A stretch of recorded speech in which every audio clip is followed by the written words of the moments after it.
BCS প্রিলিমিনারির যে syllabus সেটা বাস্তব সংখ্যা দিয়ে শুরু হয়েছে। তা আসুন আমরা বাস্তব সংখ্যার আলোচনা শুরু করি। বাস্তব সংখ্যা বলতে আমরা যা বুঝি সেটা বোঝাতে গেলে বা বুঝতে হলে প্রথমে আমাদেরকে অঙ্ক সম্পর্কে ধারণা থাকা দরকার। এই জন্য আমরা শুরুতে অঙ্ক কি জিনিস সেটা একটু আলোচনা করব। আসুন দেখি অঙ্ক কি জিনিস। স্ক্রিনে যা দেখা যাচ্ছে সেই বিষয়ে আমি আগে একটু ক্লিয়ার করি। অঙ্ক হচ্ছে কতিপয় প্রতীক বা চিহ্ন যা দেখলে হিসাব বা পরিমাণ সংক্রান্ত স্পষ্ট ধারণা পাওয়া যায়। আর এইরূপ এক বা একাধিক অঙ্ক মিলিয়ে তৈরি হয় সংখ্যা। এই কারণে আমরা বলি সব অঙ্কই সংখ্যা, কিন্তু সব সংখ্যা অঙ্ক নয়। এর কারণ হচ্ছে যে অঙ্কের পরিমাণ মাত্র 10টি আর সংখ্যার পরিমাণ আনলিমিটেড বা অপরিসীম, অসংখ্য।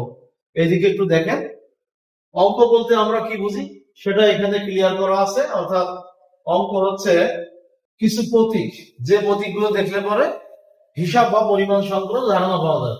এই সব বলতেছে যে অঙ্ক হচ্ছে 10টি, কি 0, তারপরে আছে 1, 2 এরকম 9 পর্যন্ত আছে। তার অর্থাৎ 0 থেকে 9 পর্যন্ত মোট 10টি হচ্ছে অঙ্ক। এরা একই সাথে সংখ্যা, এদেরকে বলা হয় এক অঙ্ক বিশিষ্ট সংখ্যা। এরপরে দেখেন সংখ্যা। সংখ্যা আবার দুই প্রকার, বাস্তব সংখ্যা আর কাল্পনিক সংখ্যা।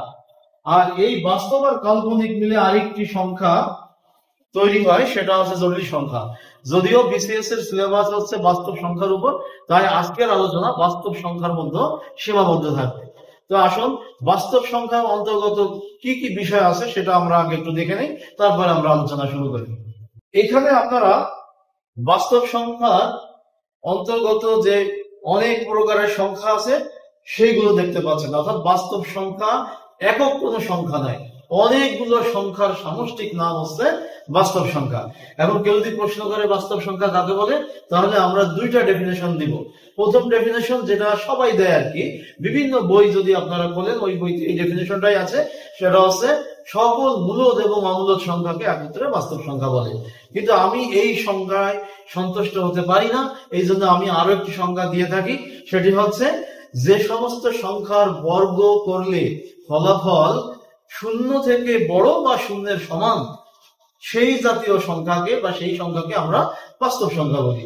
এই যে আপনারা ডেফিনেশন দেখতে পাচ্ছেন যে প্রথমে বলা আছে যে সকল মূলদ এবং অমূলদ সংখ্যাকে একত্রে বাস্তব সংখ্যা বলে, যেমন 2, 3, √2, √3 এরকম আর কি। এরপরে বলতেছে যে সংখ্যার বর্গ 0-এর সমান অথবা 0 থেকে বড়, তাদেরকে বলা হয় বাস্তব সংখ্যা।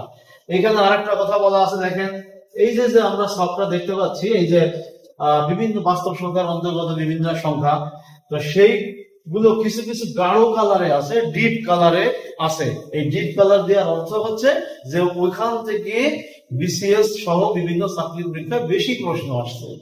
তাহলে আমরা এই যে যেমন অমূলদ সংখ্যা, ভগ্নাংশ, ধনাত্মক পূর্ণ সংখ্যা, মৌলিক সংখ্যা, প্রকৃত ভগ্নাংশ, আবৃত ভগ্নাংশ, হ্যাঁ, এই সংখ্যাগুলো থেকে বিসিএস পরীক্ষায় বেশি প্রশ্ন আসছে। এই জন্য আমরা এটাকে একটু কালার করে দিয়েছি। এবার আসুন আমরা এই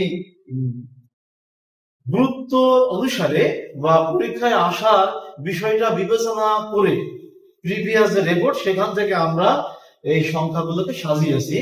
অর্থাৎ যে সংখ্যাগুলোর গুরুত্ব বেশি তাদেরকে এক জায়গা করেছি, যেগুলো গুরুত্ব কম বেশি সেটা বিষয় না, শেখার জন্য অবশ্যই সেগুলো স্টাডি করা উচিত, সেগুলোকে আমরা আলাদা করেছি। এবং কিছু সংখ্যা আছে বাস্তব সংখ্যার অন্তর্গত, সেখান থেকে পরীক্ষায় প্রশ্ন অতীতে হয়তো আসে নাই, কিন্তু আগামীতে যে আসবে না এই গ্যারান্টি দেওয়া যায় না। এই জন্য আমরা বাস্তব সংখ্যাকে 3টা গ্রুপে বিভক্ত করে এখানে উপস্থাপন করেছি। আসলে একটু দেখে নিন। এখানে বলছে আবশ্যকীয় গ্রুপ, অর্থাৎ পরীক্ষায় আসুক আর না আসুক এগুলো পড়তে হবে। এই গ্রুপের মধ্যে আছে স্বাভাবিক সংখ্যা, পূর্ণ সংখ্যা, মূলদ সংখ্যা। অর্থাৎ এই গ্রুপটায় 3টা সংখ্যা আছে, পরীক্ষা আসুক আর না আসুক এগুলো পড়তে হবে। এরপরে দেখেন ভিআইপি গ্রুপ। ভিআইপি গ্রুপ বলতে বোঝানো আছে যে এইটা ভেরি ভেরি ইম্পর্টেন্ট। কেন ভেরি ভেরি ইম্পর্টেন্ট? কারণ বিসিএস প্রিলিমিনারির প্রায় সকল প্রশ্ন এই গ্রুপ থেকে আসছে। এই গ্রুপে কি কি আছে? মৌলিক সংখ্যা, বর্গ সংখ্যা, বর্গমূল, অমূলদ সংখ্যা আর ভগ্নাংশ। প্রিয় শিক্ষার্থীবৃন্দ, আপনারা মিলিয়ে নেন, আপনাদের কাছে যদি প্রিভিয়াস কোশ্চেন বা জব সলিউশন বই থাকে, দেখবেন বিসিএস পরীক্ষার প্রিভিয়াস কোশ্চেন গুলো এই 4টার মধ্যে থেকে আসছে। অর্থাৎ যদি কেউ শর্ট সিলেবাস বা শর্ট টাইমের মধ্যে প্রস্তুতি সম্পন্ন করতে চান, তাহলে বাস্তব সংখ্যার অন্তর্গত এই 4টা সংখ্যা পড়লে আপনার প্রস্তুতি মোটামুটি হয়ে যাবে। আমরা আশা করতে পারি প্রশ্ন কমন পাবো। কোন 4টা? আরেকবার বলি, মৌলিক সংখ্যা, বর্গ সংখ্যা, বর্গমূল, অম্লত সংখ্যা এবং ভগ্নাংশ। এই 4টা পড়লে মোটামুটি প্রস্তুতি শেষ হয়ে যাবে। এরপরে আর একটা গ্রুপ আছে, সেই গ্রুপটার নাম আছে ফিউচার গ্রুপ। এই ফিউচার গ্রুপ নাম দেওয়া হয়েছে কেন? কারণ অতীতে হয়তো বিসিএস প্রিলিমিনারিতে এখান থেকে প্রশ্ন আসে না এই ফিউচার গ্রুপ থেকে, কিন্তু আগামীতে যে আসবে না এটা তো বলা যায় না। এই জন্য এই গ্রুপ থেকে প্রশ্ন করতে হবে, স্টাডি করতে হবে। তো এই গ্রুপে কারা আছে? যৌগিক সংখ্যা আছে, তারপরে সহমৌলিক আছে, জোড় বিজোড় আছে, হ্যাঁ, তারপরে পারফেক্ট নাম্বার বা যোগ সিদ্ধ সংখ্যা আছে। তার মানে এইখানে 3টা আর এখানে 4টা, এখানে 4টা, তাহলে 3 আর 4 7 আর 4 11। অর্থাৎ এই 11টা সংখ্যা যদি আমরা স্টাডি করি তাহলে বাস্তব সংখ্যার প্রস্তুতি নিয়েছি বলে দাবি করতে পারবো বা স্যাটিসফাইড হতে পারবো। তো আসুন আমরা এখন পর্যায়ক্রমে আলোচনা শুরু করি। আমাদের আলোচনা শুরু হবে কিন্তু এই স্বাভাবিক সংখ্যা দিয়ে। এই স্বাভাবিক সংখ্যা থেকে আমাদের আজকের আলোচনা বা মৌলিক যে ক্লাস, বেসিক স্টাডি, এটা শুরু হবে। আসুন আমরা স্বাভাবিক সংখ্যায় চলে যাই। স্বাভাবিক সংখ্যা, স্বাভাবিক সংখ্যা কাকে বলে? আমরা যদি অল্প কথায় বলি তাহলে বলবো যে সকল ধনাত্মক পূর্ণ সংখ্যাকে স্বাভাবিক সংখ্যা বলে। ধনাত্মক পূর্ণ সংখ্যা কারা? এরা শূন্যের পর থেকে শুরু, 1 দিয়ে শুরু। মনে রাখবেন, ধনাত্মক পূর্ণ সংখ্যা 1 দিয়ে শুরু। 1 2 3 4 5 6। যদিও শূন্যকেও পূর্ণ সংখ্যা মনে করা হয়, কিন্তু শূন্য আছে অঋণাত্মক সংখ্যা বলে আমরা জানি। এই জন্য আমরা স্বাভাবিক সংখ্যার স্টার্ট করি হচ্ছে 1 দিয়ে, অর্থাৎ 1 থেকে শুরু করে দেখেন এই যে একটা ক্যাপিটাল এন আছে, ক্যাপিটাল এন। এই ক্যাপিটাল এন দিয়ে বোঝানো হয় স্বাভাবিক সংখ্যা বা সেট অফ ন্যাচারাল নাম্বারস। স্বাভাবিক সংখ্যার ইংরেজি আছে ন্যাচারাল নাম্বার। এখন দেখেন শুরু হয়েছে 1 2 3 4, এইভাবে 1 দিয়ে শুরু, অর্থাৎ স্বাভাবিক সংখ্যার শুরু আছে, শেষ নেই। তো তাহলে ডেফিনেশনটা কি দাঁড়ালো? যে সকল ধনাত্মক পূর্ণ সংখ্যাকে স্বাভাবিক সংখ্যা বলা হয়। অর্থাৎ এই স্বাভাবিক সংখ্যা মূলত এক প্রকার পূর্ণ সংখ্যা। তো যাই হোক, এখন আমরা এই স্বাভাবিক সংখ্যা থেকে কি ধরনের প্রশ্ন আসে সেটা একটু আলোচনা করি। স্বাভাবিক সংখ্যার একটা স্পেশাল ধর্ম, সেটা হচ্ছে ক্রমিকত্ব বা ক্রমিক স্বাভাবিক সংখ্যা। এই ক্রমিকত্ব বলতে বোঝায় পরপর, অর্থাৎ স্বাভাবিক সংখ্যাগুলো যদি এক ব্যবধানে অবস্থিত হয় তাহলে পরে এই স্বাভাবিক সংখ্যাকে আমরা ক্রমিক স্বাভাবিক সংখ্যা বলি। যেমন 3-এর পর 1 বড় 4, 4-এর পর 1 বড় 5, 5-এর পর 1 বড় 6, এইভাবে 3 4 5 6 7, এই সংখ্যাগুলোকে আমরা বলছি ক্রমিক স্বাভাবিক সংখ্যা। এখন এই স্বাভাবিক সংখ্যার ক্রমিক বিষয়টার উপর 5টা ফর্মুলা আছে, 5টা ক্যারেক্টার বা বৈশিষ্ট্য আছে। এই 5টা ক্যারেক্টার থেকে প্রশ্ন প্রায় আসে। স্বাভাবিক সংখ্যা থেকে প্রশ্ন আসলে এই 5টা থেকেই আসে। তো আসুন আমরা পর্যায়ক্রমে এই 5টা বৈশিষ্ট্য, স্বাভাবিক সংখ্যার ক্রমিকত্বের 5টা বৈশিষ্ট্য আমরা জেনে নেব এবং কি ধরনের প্রশ্ন হতে পারে সেটা আমরা দেখব। তো এই 5টা বৈশিষ্ট্যের বা 5টা ফর্মুলা, প্রথমটাকে এই যে আপনারা দেখতে পাচ্ছেন লাল কালিতে লেখা আছে। মনে রাখতে হবে যে n সংখ্যক ক্রমিক স্বাভাবিক সংখ্যার সমষ্টি n দ্বারা নিঃশেষে বিভাজ্য হবে এবং ভাগফল হবে মধ্য। আর মনে রাখবেন, স্বাভাবিক সংখ্যা যদি ক্রমিক হয় এবং সেখানে যদি বিজোড় সংখ্যক থাকে, যেমন এখানে বলছে যে মনে রাখতে হবে n সংখ্যক ক্রমিক স্বাভাবিক সমষ্টি n দ্বারা নিঃশেষে বিভাজ্য হবে যদি n হয় বিজোড় সংখ্যা। অর্থাৎ যদি বিজোড় সংখ্যক ক্রমিক স্বাভাবিক সংখ্যা হয় সেই ক্ষেত্রে n দ্বারা তো নিঃশেষে বিভাজ্য হবে আর ভাগফল হবে মধ্য, আর এই ক্ষেত্রে গড় এবং মধ্য এক জিনিস হবে। এই যে ফর্মুলা, এইটা কাজে লাগিয়ে কোশ্চেন হতে পারে। আমরা এখন এরকম একটা কোশ্চেন দেখবো এবং তার উত্তর দেবো। কোশ্চেনটা দেখে নিই। এইবার স্বাভাবিক সংখ্যাগুলোর ক্রমিকত্বের উপর আর একটা ফর্মুলা আমরা দেখতে পাচ্ছি। এখানে বলতেছে যদি 3টি ক্রমিক সংখ্যার গুণফল আর যোগফলের অনুপাত দিয়ে কোনো প্রশ্ন করে, সেই ক্ষেত্রে ওই 3টা ক্রমিক সংখ্যার মাঝেরটা, মধ্য বলতে মাঝেরটাকে বোঝায়, সেই মধ্য n ইজ ইকুয়াল টু হচ্ছে √3n + 1।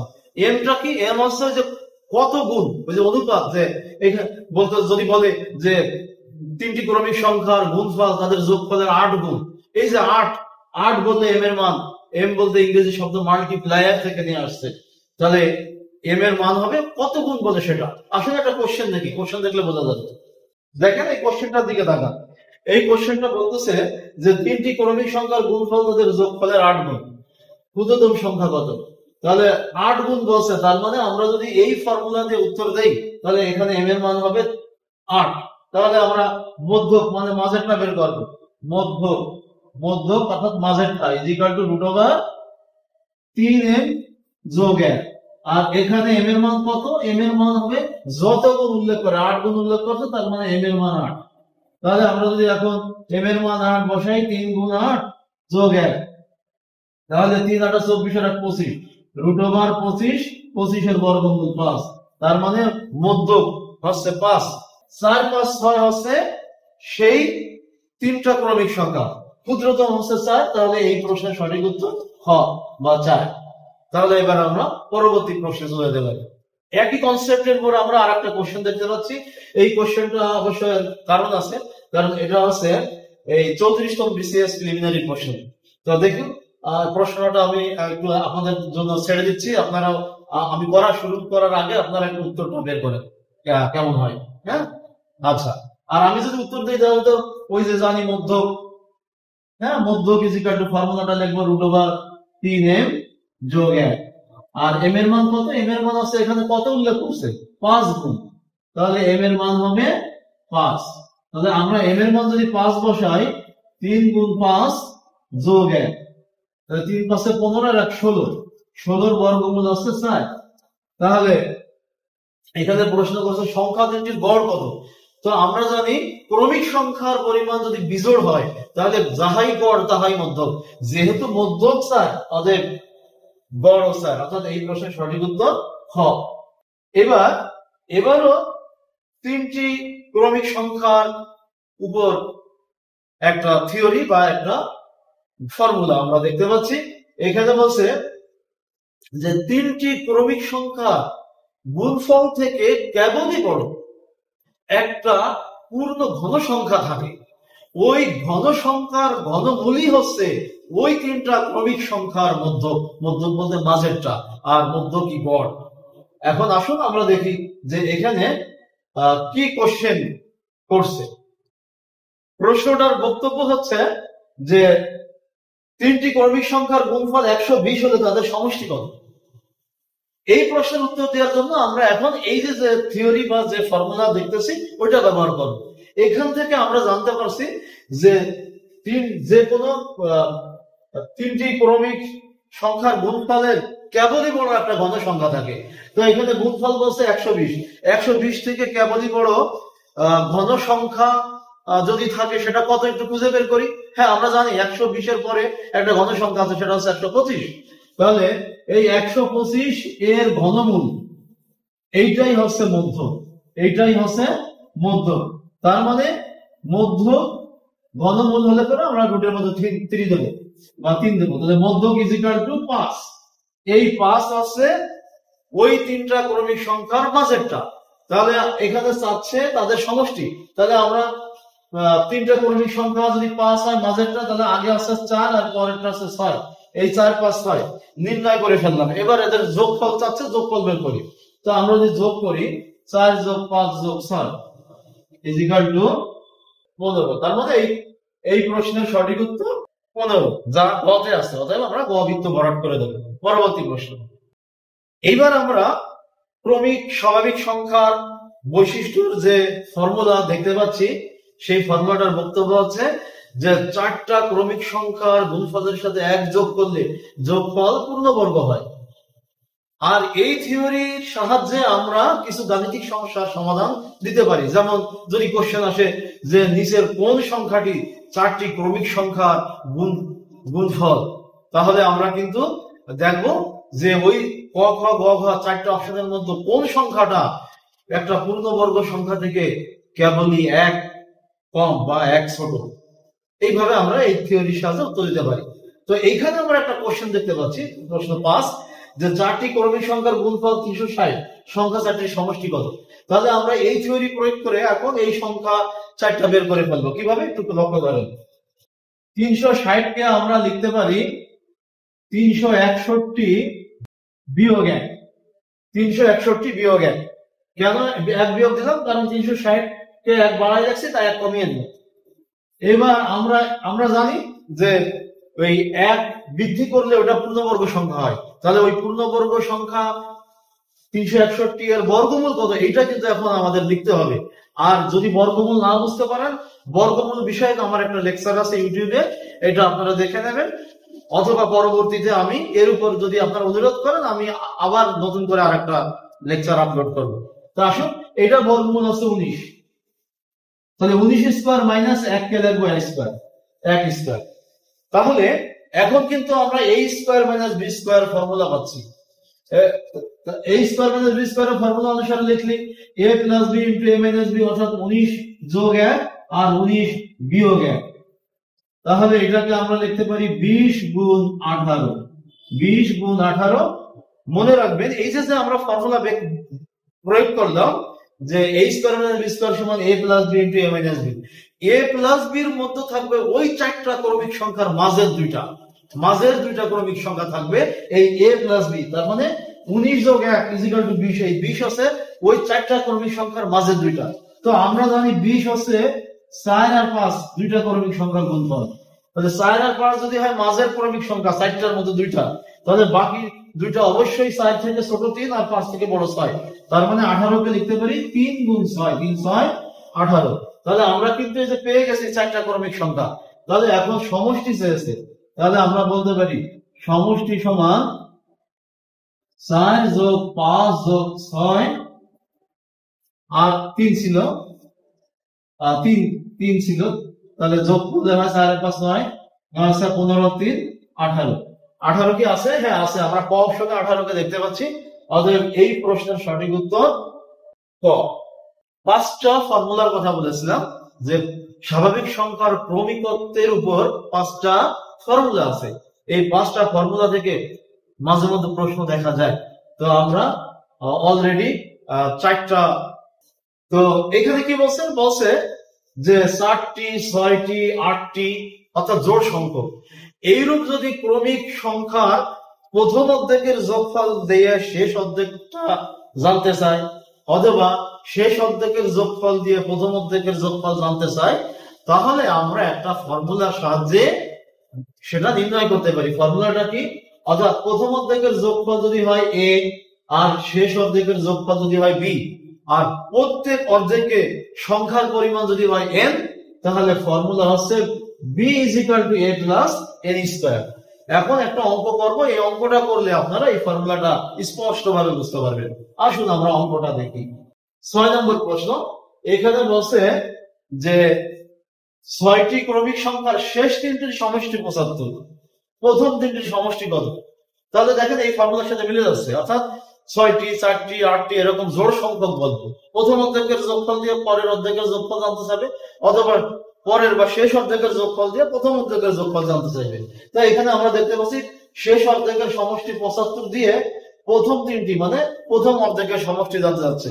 তাহলে আমরা লিখবো, আমরা জানি a প্লাস n স্কয়ার সমান সমান b। এখানে মান দেয়া আছে b সমান সমান 75, n সমান 3। n এর মান বলতে আমরা বুঝি যে প্রত্যেক অর্ধেকে কয়টা সংখ্যা আছে। তা যেহেতু 6টা সংখ্যা, তার মধ্যে অর্ধেক করলে 3টা করে থাকে, প্রথম অর্ধেকেও 3টা শেষ অর্ধেকেও 3টা, তাহলে n এর মান 3। a এর মান বের করব, তাহলে বা a প্লাস 3 স্কয়ার = 75, বা a প্লাস 9 = 75, বা a = 75 মাইনাস 9 = 66। 66 কি আছে? হ্যাঁ আমরা দেখতে পাচ্ছি ক অপশনে 66 আছে। অতএব এই প্রশ্নের সঠিক উত্তর ক। আমরা দেখতে পাচ্ছি 5 নম্বর ফর্মুলাটা হচ্ছে বর্গের অন্তর। ক্রমিক স্বাভাবিক সংখ্যা ঠিক আছে, বাট এখানে বর্গের অন্তর দেয়া থাকতেছে। তো মনে রাখবেন দুইটা ক্রমিক সংখ্যার বর্গের পার্থক্য যদি দেয়া থাকে, সেই ক্ষেত্রে বড় সংখ্যাটা নির্ণয় করার জন্য ওই পার্থক্যের সাথে 1 যোগ করে 2 দিয়ে ভাগ দেবো, আর ছোট সংখ্যাটা বের করার জন্য 1 বিয়োগ করে 2 দিয়ে ভাগ দেবো। তো এরকম একটা কোশ্চেন আমরা এখানে দেখতে পাচ্ছি। এখানে বলা আছে যে দুটি ক্রমিক সংখ্যার বর্গের পার্থক্য 99, ক্ষুদ্রতম সংখ্যা কত? তাহলে আমরা তো জানি যে ক্ষুদ্রতম সংখ্যা সমান সমান ডি মাইনাস 1/2। তাহলে ডি মানে ডিসটেন্স বা ডিফারেন্স, পার্থক্য। পার্থক্য এখানে বলছে 99। তাহলে 99 থেকে যদি 1 বিয়োগ করি আর 2 দিয়ে ভাগ দেই, তাহলে 98/2 সমান সমান 49। অর্থাৎ ক্ষুদ্রতম সংখ্যাটা আছে 49। 49 কি আছে এখানে? হ্যাঁ, গ অপশনে আছে। অতএব এই প্রশ্নের সঠিক উত্তর গ, 49 হচ্ছে সেই ক্ষুদ্রতম সংখ্যা। তো আমরা আলোচনা শুরু করেছিলাম এসেনশিয়াল বা আবশ্যকীয় যে গ্রুপ আছে বাস্তব সংখ্যা, স্বাভাবিক সংখ্যা, পূর্ণ সংখ্যা এবং মূলদ সংখ্যা। তো স্বাভাবিক সংখ্যা থেকে প্রশ্ন একটু এই তিনটার মধ্যে বেশি আসে। তাহলে আমরা এখন স্বাভাবিক সংখ্যার আলোচনা যেহেতু করলাম, আমরা ডেফিনেশন জানলাম, তারপরে আমরা স্বাভাবিক সংখ্যার যে ধর্ম ছিল 5টা ফর্মুলা, সেখান থেকে কিছু অঙ্ক করলাম, তাই না? এবার আসুন আমরা পূর্ণ সংখ্যা থেকে তেমন কোনো কোশ্চেন আসে না, তবে পূর্ণ সংখ্যা থেকে কিছু বিষয় আমাদের জানার আছে, সেটা পরবর্তী লেকচারে থাকবে। সেটা হচ্ছে যে পূর্ণ সংখ্যার বিভাজ্যতা, আর পূর্ণ সংখ্যা যদি জোড় বিজোড় হয়, হ্যাঁ, পূর্ণ সংখ্যা যদি জোড় বিজোড় হয়, সেই ক্ষেত্রে কিছু বৈশিষ্ট্য আছে। এই বৈশিষ্ট্যগুলো আমাদের একটু মুখস্থ রাখতে হবে, কারণ এখান থেকে মাঝে মধ্যে ব্যাংক বা বিভিন্ন চাকরি পরীক্ষা প্রশ্ন দেখা যায়। তো আসুন আমরা আজকের আলোচনায় আমরা বেশি গুরুত্বপূর্ণ বিষয়গুলো আলোচনা করব। তো মূলদ সংখ্যা থেকে কোশ্চেন তেমন হয় না, অমূলদ থেকে বেশি কোশ্চেন হয়। তো তারপরে আমি মূলদ সংখ্যার ডেফিনেশনটা দিচ্ছি। যদি কেউ জিজ্ঞাসা করে বা জানতে চায় যে মূলদ সংখ্যা কাকে বলে, তখন আমাদের জবাব হবে যে সংখ্যাকে দুটি পূর্ণ সংখ্যার অনুপাত আকারে প্রকাশ করা যায় তাকে বলা হয় মূলদ সংখ্যা। প্রকৃতপক্ষে সকল পূর্ণ সংখ্যা এবং সকল ভগ্নাংশ মূলদ সংখ্যা, তবে একটা ভগ্নাংশ হচ্ছে অমূলদ, সেটা ব্যতিক্রম, সেটাকে আমরা বলি অনাবৃত ভগ্নাংশ, অসীম দশমিক অনাবৃত ভগ্নাংশ। এটা আমরা যখন আরো আলোচনা করবো তখন জানতে পারবেন। প্রথমত আমরা বলি যে সকল পূর্ণ সংখ্যার সকল ভগ্নাংশই মূলদ সংখ্যা, তবে ভগ্নাংশের মধ্যে একটা ব্যতিক্রম আছে, যেটা অনাবৃত ভগ্নাংশ, ওইটা হচ্ছে অমূলদ। তাহলে মূলদ সংখ্যা সম্পর্কে আমরা আর বেশি আলোচনা করব না, যেহেতু প্রশ্ন বেশি আসে অমূলদ থেকে, আমরা অমূলদের আলোচনা করবো সামনে, ঠিক আছে? তাহলে আসুন আমরা এবার একটু এই যে তিনটা জিনিস আমরা, তিনটা সংখ্যা আমরা পড়লাম, কি কি? স্বাভাবিক সংখ্যা, পূর্ণ সংখ্যা, মূলদ সংখ্যা। এরা তো সবাই বাস্তব সংখ্যার অন্তর্গত। তাহলে বাস্তব সংখ্যার সাথে এই মূলদ, অমূলদ, পূর্ণ সংখ্যা, স্বাভাবিক সংখ্যার একটা রিলেশন আছে, সেটা সেট আকারে এখানে আপনারা দেখতে পাচ্ছেন। এই রিলেশনটা খুব ইম্পর্টেন্ট, এখান থেকে কোশ্চেন আসে। তো আমি এটা একটু ব্যাখ্যা দিই। সেটা হচ্ছে যে এই যে আর, এই আর হচ্ছে অধিসেট, সুপারসেট, আর বামে যারা আছে তারা একজন আর একজনের সাবসেট। আমরা যদি এটাকে পড়ি তাহলে এইভাবে পড়বো, A is subset of Z, Z is subset of Q, Q is subset of R. এই আর দিয়ে বোঝানো হয় বাস্তব সংখ্যা, কিউ দিয়ে বোঝানো হয় মূলদ সংখ্যা, জেড দিয়ে বোঝানো হয় পূর্ণ সংখ্যা, আর এন দিয়ে বোঝানো হয় ন্যাচারাল নাম্বার বা স্বাভাবিক সংখ্যা। তাহলে বাংলা যদি তর্জমা বা অর্থ প্রকাশ করতে চাই তাহলে এইভাবে বলতে পারি, সকল স্বাভাবিক সংখ্যাই পূর্ণ সংখ্যা, সকল পূর্ণ সংখ্যাই মূলদ সংখ্যা, সকল মূলদ সংখ্যাই বাস্তব সংখ্যা। এই বিষয়টাকে আমি একটা উদাহরণের সাহায্যে আপনাদের সামনে তুলে ধরবো। আসুন এই উদাহরণটা একটু এখান থেকে দেখে নিই। খেয়াল করেন, এই যে সবুজ একটা পাত্র, ধরেন এটা একটা রাইস ডিশ, ডিনার সেটের রাইস ডিশ, এটা ডিনার সেটের সবচেয়ে বড় পাত্র। এখন এইটা হচ্ছে এই বাস্তব সংখ্যা আর, এই পাত্রটা হচ্ছে আর। এখন এই পাত্রের উপরে দুইটা আরো ছোট ছোট পাত্র আছে, তারা একটা হচ্ছে কিউ আর একটা হচ্ছে কিউ প্রাইম। কিউটা হচ্ছে মূলদ, কিউ প্রাইম হচ্ছে অমূলদ।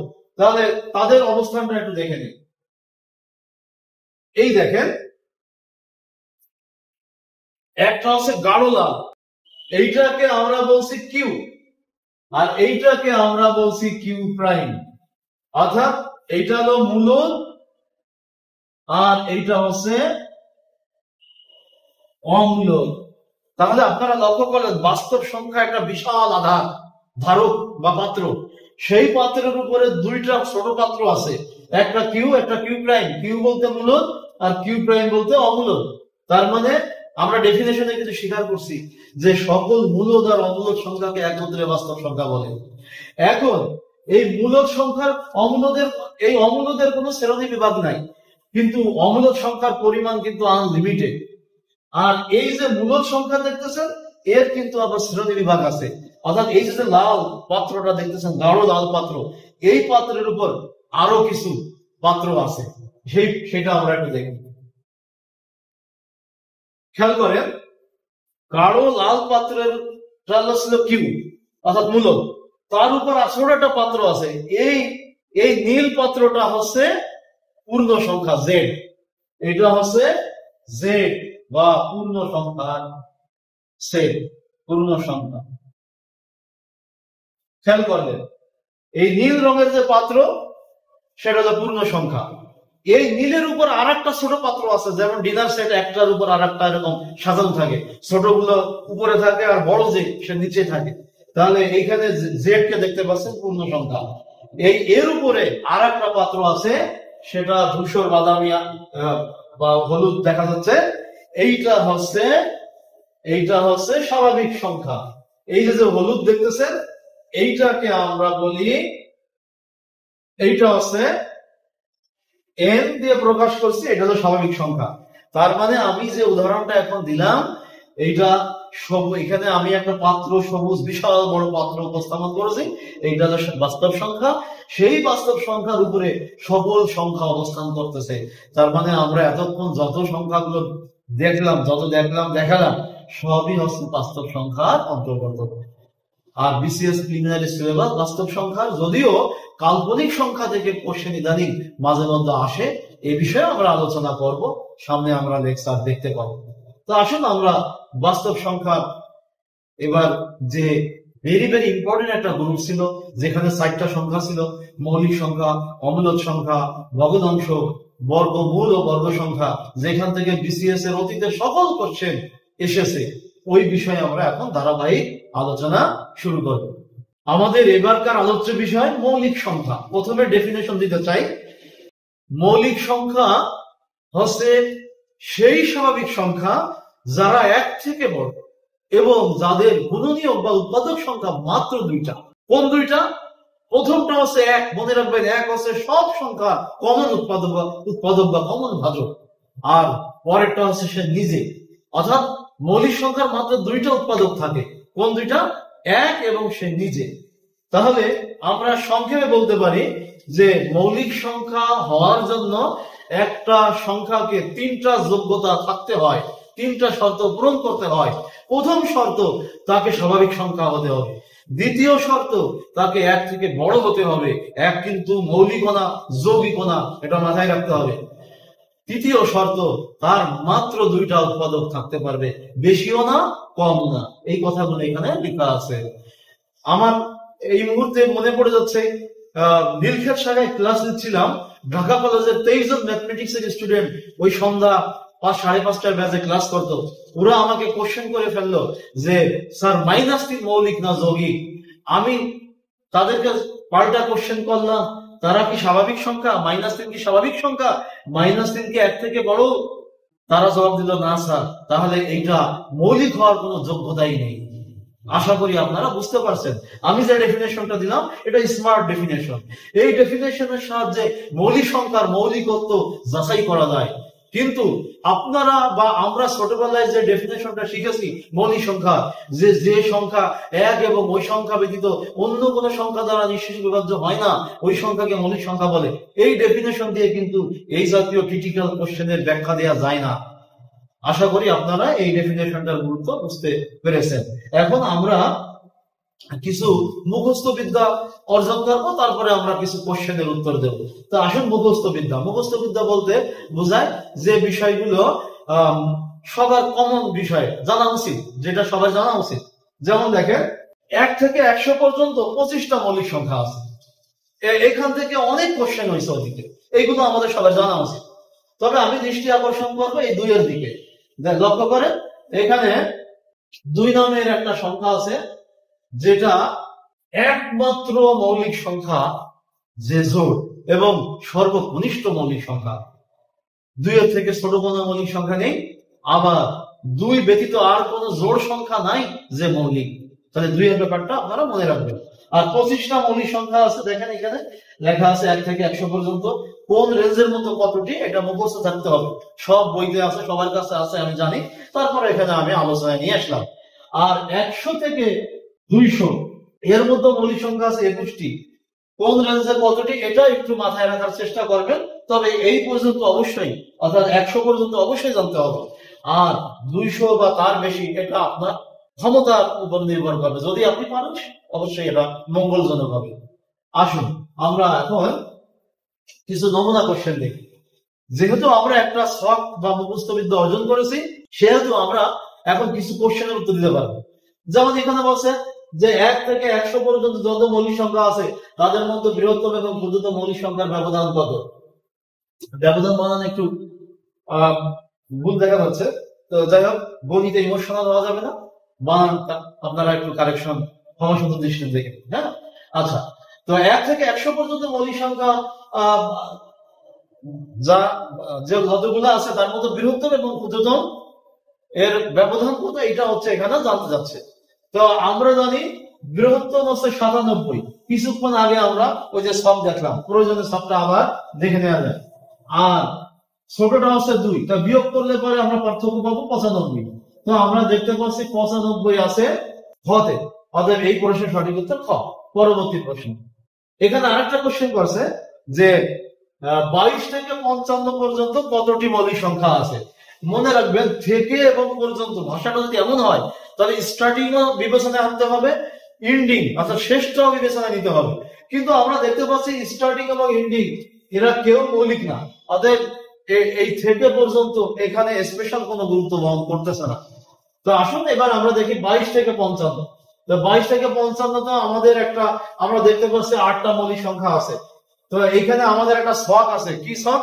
ওই যে কিছুক্ষণ আগে আপনারা দেখেছেন, আমরা যদি 22 থেকে শুরু করি তাহলে 23 কে পাবো, তারপরে 29 কে পাবো মৌলিক, 31 কে পাবো, 37 কে পাবো, 41 পাবো, 43 পাবো, 47 পাবো এবং 53 পাবো। তার মানে 8টা মৌলিক সংখ্যা আমরা গণনা করে দেখলাম। তো এটা কিন্তু সবসময় গণনা করা পরীক্ষার হলে মানে খুব সুবিধাজনক বা মঙ্গলজনক হবে না, ভুল হয়ে যেতে পারে। এই জন্য ওই চার্টটা আপনারা অবশ্যই মুখস্থ রাখবেন যাতে দ্রুত উত্তর দেওয়া যায়। পরবর্তী প্রশ্ন, 1 থেকে 100 পর্যন্ত যতগুলো মৌলিক সংখ্যা আছে তাদের মধ্যে কতগুলোর একক স্থানীয় অঙ্ক আছে 1, এইটা বলতে হবে। তাহলে এবারও কিন্তু ওই চার্ট ভিত্তিক প্রশ্ন। তো এখানে উত্তর আসে 5। 5 সঠিক কিনা আমরা একটু দেখে নিই যে 1 থেকে 100 পর্যন্ত মৌলিক সংখ্যা একক স্থানীয় 1 হবে। তাহলে আমরা দেখতে পাচ্ছি 11 এর একক স্থানীয় অঙ্ক 1, 31 এর একক স্থানীয় অঙ্ক 1, 41 এর 1 আছে, 61 এর 1 আছে, 71 এর 1 আছে। তাহলে কয়টা হলো? 3টা, 2টা, 5টা। তাহলে এই সঠিক উত্তর আছে খ, যেটা আমরা আগেই দেখেছি। পরবর্তী প্রশ্ন, যে থিওরিটা আমরা দেখতেছি এই থিওরিটার বক্তব্য হচ্ছে যে মৌলিক সংখ্যা তো এতক্ষণ আমরা স্টার্ট থেকে উত্তর দিয়েছি বা মুখস্থ বিদ্যা থেকে উত্তর দিয়েছি, কিন্তু যদি 100-র উপরে বড় বড় মৌলিক সংখ্যা বিষয়ক প্রশ্ন আসে তাহলে আমরা কি করব, সেটার জন্য এই থিওরিটা আমাদের মনে রাখতে হবে। এখানে কি বলছে যে 1 থেকে বড় যে কোনো স্বাভাবিক সংখ্যা হয় মৌলিক হবে, না হয় মৌলিক সংখ্যা দ্বারা নিঃশেষে বিভাজ্য হবে। তার মানে যে সংখ্যা মৌলিক সংখ্যা দ্বারা নিঃশেষে বিভাজ্য সে মৌলিক হবে না, সে হবে যৌগিক। এইভাবে আমরা এই মৌলিক সংখ্যা যাচাই করতে পারি এই থিওরির সাহায্যে। এবং এখানে আরেকটা কথা বলছে যে প্রত্যেকটি যৌগিক সংখ্যা তার বর্গমূল অবলিক বর্গমূল অপেক্ষা ক্ষুদ্র কোনো না কোনো মৌলিক সংখ্যা দ্বারা নিঃশেষে বিভাজ্য। তাহলে এই যে থিওরি, এই থিওরির একটা ব্যাখ্যা বা উদাহরণ আমি দিতে পারি। সেটা হচ্ছে এরকম, ধরেন আপনারা আমাকে প্রশ্ন করলেন যে স্যার 221 মৌলিক না যৌগিক, আমাকে প্রশ্ন করছেন। আমি কিন্তু এখন উত্তর দেবো এই ফর্মুলা দিয়ে। এই ফর্মুলা বলছে যে প্রত্যেকটি যৌগিক সংখ্যা তার বর্গমূল অবলিক বর্গমূল অপেক্ষা ক্ষুদ্র কোনো না কোনো মৌলিক সংখ্যা দ্বারা নিঃশেষে বিভাজ্য। তাহলে আমি এই 221 এর আনুমানিক বর্গমূল 15 নির্ণয় করব, কারণ আমি জানি 15 স্কয়ার 225। তার মানে 221 এর বর্গমূল প্রায় 15, পুরোপুরি 15 হওয়ার দরকার নাই, কাছাকাছি পূর্ণবর্গ সংখ্যা বিবেচনা করবো। তার মানে 221 এর বর্গমূল যদি পূর্ণ সংখ্যায় জানতে চাই তাহলে আছে 15। আসলে এটার বর্গমূল আছে 14 সামথিং হবে, বাট আমরা 15 কে ধরলাম। তাহলে এই থিওরি বলতেছে 221 যদি যৌগিক সংখ্যা হয় তাহলে অবশ্যই 15 থেকে ছোট কোনো না কোনো মৌলিক সংখ্যা তাকে বিভাজ্য করবে। আর যদি সে নিজে মৌলিক হয় তাহলে কেউ এই 15 থেকে ছোট কোনো মৌলিক সংখ্যা তাকে বিভাজ্য করতে পারবে না। তাহলে আসুন আমরা একটু দেখি 221 কে যদি আমরা 15 থেকে ইমিডিয়েট ছোট মৌলিক সংখ্যা 13, 13 দিয়ে ভাগ দেই, 22-এর মধ্যে 13 একবার যায়, 13 কে 13 থাকলো 9, আনলাম 1 কে কেটে 91, 7 13 91। তার মানে আমরা দেখতে পাচ্ছি যে 221 একটা যৌগিক সংখ্যা, কারণ তার বর্গমূল 15 অপেক্ষা ক্ষুদ্র একটা মৌলিক সংখ্যা, ইমিডিয়েট ছোট 13, 15 থেকে ইমিডিয়েট ছোট 13, 13 দ্বারা আছে 221 নিশ্চিত বিভাজ্য। আর মৌলিক দ্বারা যে বিভাজ্য হবে সে নিজে মৌলিক হতে পারবে না, এটা মাথায় রাখতে হবে। এই থিওরি দিয়ে আমরা এখন কিছু প্রশ্নের উত্তর দেব। আসুন আমরা প্রশ্নগুলো একটু দেখি। এখন আমরা যে কোশ্চেনটা দেখতে পাচ্ছি, এই কোশ্চেনটার বক্তব্য আছে নিচের কোনটি মৌলিক সংখ্যা নয়। তার মানে 4টা দেওয়া আছে, তো 4টার মধ্যে 3টাই মৌলিক, একটা মৌলিক না।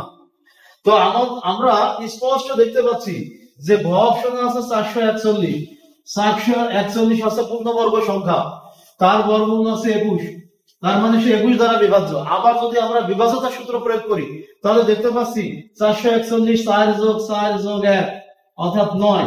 তাহলে বিভাজ্যতার সূত্র বলে যে সংখ্যার অঙ্কগুলোর সমষ্টি 3 দ্বারা বিভাজ্য সে নিজেই 3 দ্বারা বিভাজ্য। যেহেতু 441-এর অঙ্কগুলোর যোগফল 9 যা 3 দ্বারা বিভাজ্য, আর 3 যেহেতু মৌলিক, মৌলিক দ্বারা যে বিভাজ্য সে নিজে মৌলিক হতে পারে না। তার মানে 441 3 দ্বারা বিভাজ্য, তাই সে যৌগিক, সে মৌলিক হতে পারে না। অথবা যদি বর্গ সংখ্যা সম্পর্কে ধারণা থাকে তাহলে আমরা বুঝতে পারি যে 441 একটি পূর্ণবর্গ সংখ্যা যার বর্গমূল আছে 21, অতএব মৌলিক হতে পারে না। কোশ্চেন করছিল যে নিচের কোনটি মৌলিক সংখ্যা নয়, তার মানে আমরা উত্তর দেব হচ্ছে এই 441 যা আছে ঘ অপশনে আছে, আমাদের সঠিক উত্তর ঘ।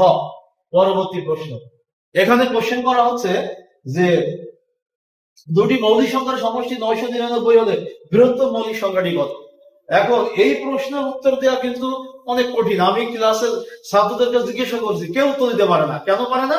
কারণ শুধু সমষ্টি দেওয়া থাকলে কিন্তু রেজাল্ট বের করা যায় না, দুটি সংখ্যা বের করা যায় না। কিন্তু এইখানে আমরা বের করতে পারি। কেন বের করতে পারি? কারণ দেখেন এইখানে একটা ইনফরমেশন আছে যে 2 হচ্ছে একমাত্র মৌলিক সংখ্যা এবং একমাত্র জোড় যা মৌলিক। হ্যাঁ, তার মানে এই তথ্য থেকে আমরা এখন উত্তর দিতে পারবো। কেন পারবো? কারণ আমরা জানি যে জোড় যোগ বিজোড় ইজ ইকুয়াল টু বিজোড়, অর্থাৎ একটা জোড় সংখ্যা আর একটা বিজোড় সংখ্যা যোগ করলে রেজাল্টটা বিজোড় হয়। তো যেহেতু এই 999 আছে যোগফল, সে হলো বিজোড়, তাহলে অবশ্যই দুইটা মৌলিক সংখ্যার মধ্যে একটা জোড় আর একটা বিজোড়। আর আমরা জানি জোড় হচ্ছে 2, 2 ছাড়া আর কেউ নাই। আর বিজোড় যে সেটা আমরা জানি না, সেটা ধরি x। তাহলে 2 + x = 999, অর্থাৎ দুইটা মৌলিক সংখ্যা, একটা হচ্ছে জোড় আর একটা যদি জোড় হয় 2 ছাড়া আর কেউ না। আর বাকিটা যদি x ধরি তাহলে x = 999 - 2 = 997।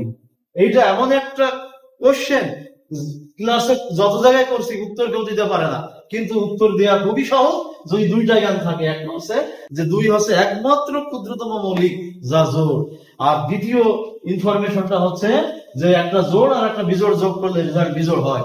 যেহেতু 999 একটা বিজোড় সংখ্যা, অতএব এই বিজোড় সংখ্যা দুইটা মৌলিক সংখ্যার যোগফল হলে তাদের মধ্যে একটা জোড় আর একটা বিজোড়। আর যেহেতু 2 ছাড়া আর কোনো জোড় মৌলিক সংখ্যা নাই, অতএব একটা 2 হলে বাকিটা 997, এটা বোঝা যায়। দেখি পরবর্তী কি প্রশ্ন আছে। তাহলে আমরা উত্তর দিলাম 997 ক। এবার প্রশ্ন, নিচের কোন উক্তিটি সত্য? প্রশ্ন যে 100 থেকে 110 পর্যন্ত মৌলিক সংখ্যা নাই, এটা সত্য না, এটা মিথ্যা কথা। কারণ আছে, আমরা জানি এখানে 4টা আছে, 101, 103, 107, 109। এবার বলছে 200 থেকে 210 পর্যন্ত কোনো মৌলিক সংখ্যা নাই, এইটা সত্য। কারণ 200 থেকে 210 পর্যন্ত কোনো মৌলিক সংখ্যা নাই, এটা আমরা জানি, এটা সত্য। তাহলে আমরা সঠিক উত্তর পেয়ে গেছি। সঠিক উত্তর হবে খ। অতএব আমরা সঠিক উত্তর পেয়ে গেছি।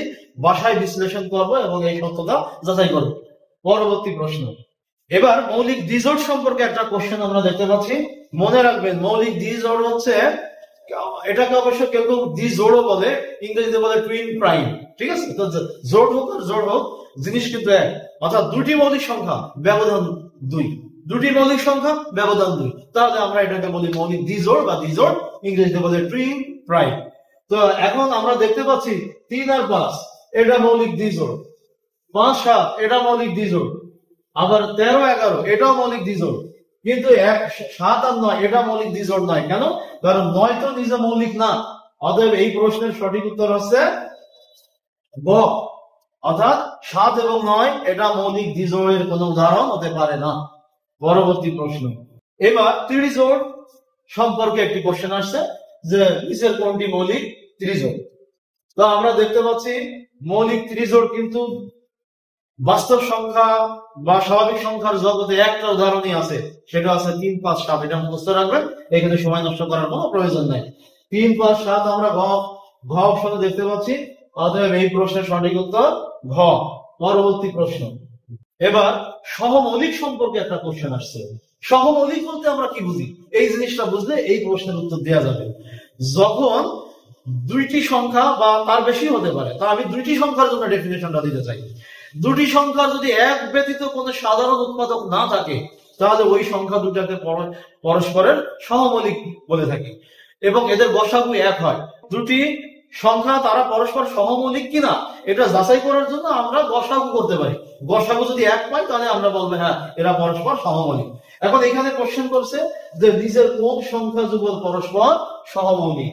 এখন আমরা দেখতে পাচ্ছি ক উত্তর হবে না, কারণ এইটাও 11 দ্বারা বিভাজ্য, এটা 11 দ্বারা বিভাজ্য। তার মানে 22 এবং 121 কমন উৎপাদক আছে এক ব্যতীত 11।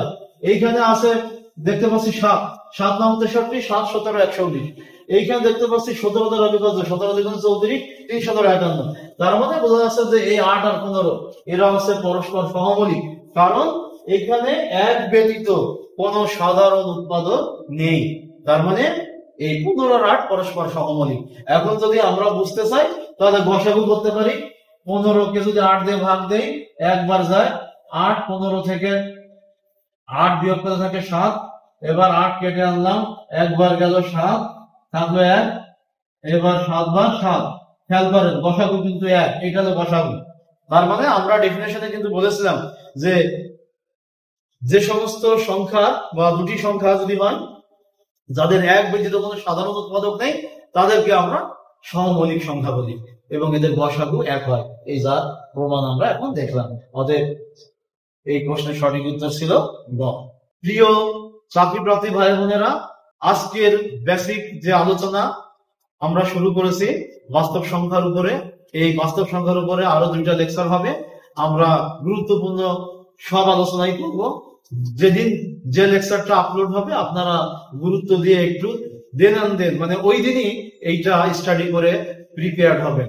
আশা করি 50তম বিশেষ সহ সামনে যে সার্কুলার গুলো আসছে আপনারা ধারাবাহিকভাবে যদি স্টাডি করেন তাহলে ইনশাল্লাহ আপনারা সফল হবেন, গণিত আপনাদের বাধা হবে না। তাহলে আজ আর নয়, আগামীতে আবার দেখা হচ্ছে এই আশা রাখছি এবং সে পর্যন্ত সকলে ভালো থাকি। আসসালামু আলাইকুম ওয়া রাহমাতুল্লাহি ওয়া বারাকাতুহু।